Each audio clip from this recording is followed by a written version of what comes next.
it's darkest before the dawn.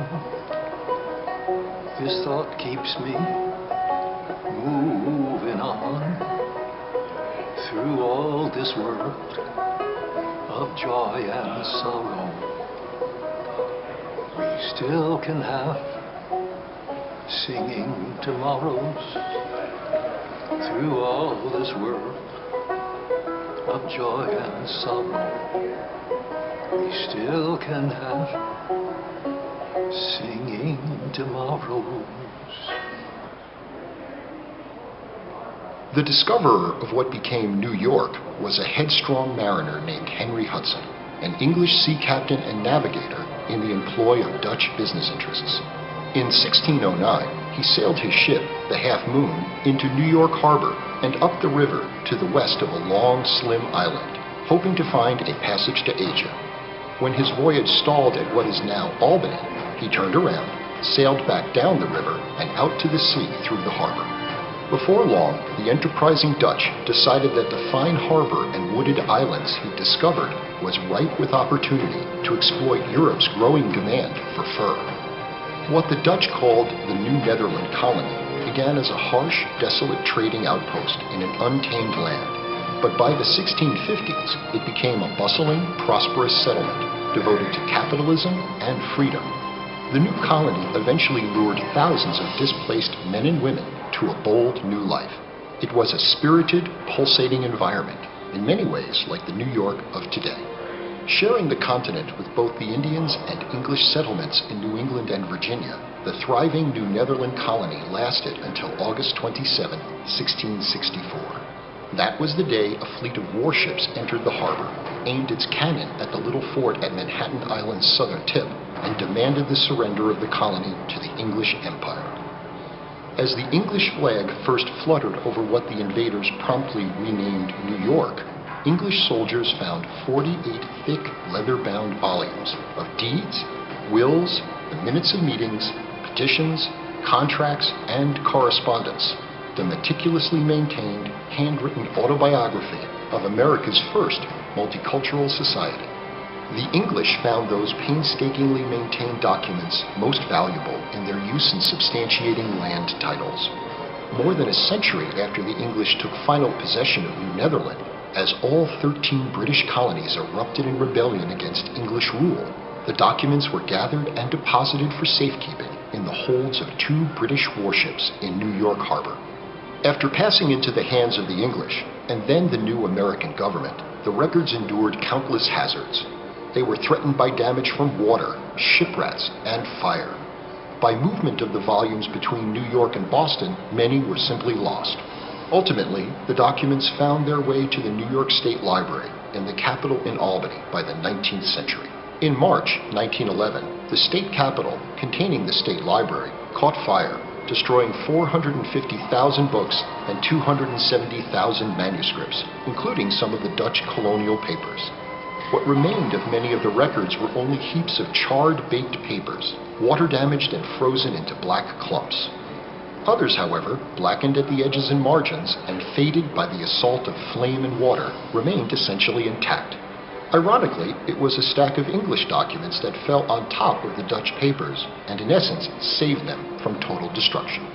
Over the decades, sporadic efforts were made to translate the surviving documents from their 17th century Dutch transcription into English, but no acceptable translation ever emerged. The result? The vital story of the New Netherland colony has remained for centuries the great untold tale of America's history.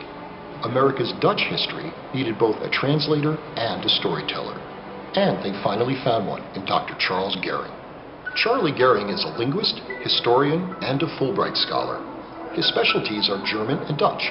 In 1974, fresh off a teaching stint at the State University at Albany, Gehring moved into space in the New York State Library and began the painstaking task of translating into English from their original 17th century Dutch some 12,000 surviving, handwritten documents created 3.5 centuries before by the rulers of New Netherland.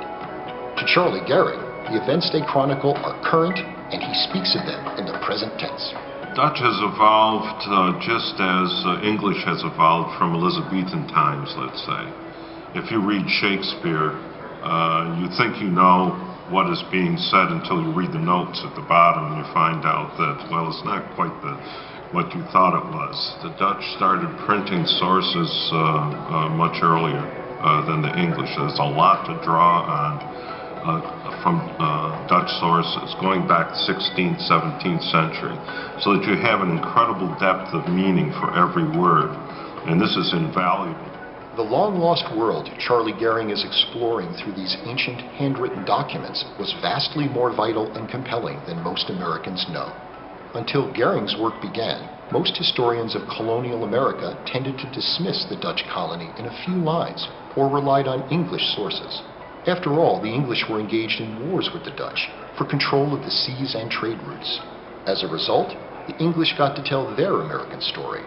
Meanwhile, the Dutch, their language, and their once thriving colony withered into 3 centuries of shadows and distortion.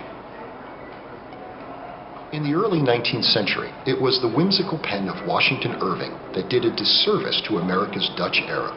With stories like Rip Van Winkle and The Legend of Sleepy Hollow, and his fictional history of New York, Irving used America's Dutch experience to become America's first best-selling author.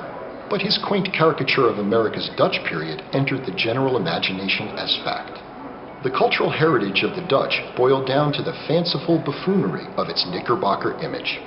New Netherland has been called the Forgotten Colony, a lost world, and history's debutante. The reason for this veiled role is that the records are in 17th century Dutch, making them impenetrable to all but a handful of scholars. This simple language barrier eclipsed the Dutch story, preventing historians from giving it its full and rightful exposure. When historian and librarian Peter Christoph became curator at the New York State Library, he found it frustrating to have in his custody tens of thousands of ancient Dutch documents that nobody could read. When he met Dr. Charles Gehring at a history conference in the early 1970s, he knew he'd found the solution to his problem.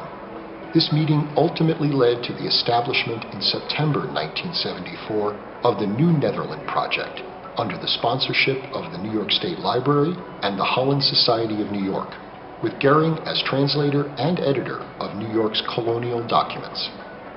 When I started, I figured I would be doing this for 1 year, and that was it. It was almost that because our money ran out after 1 year.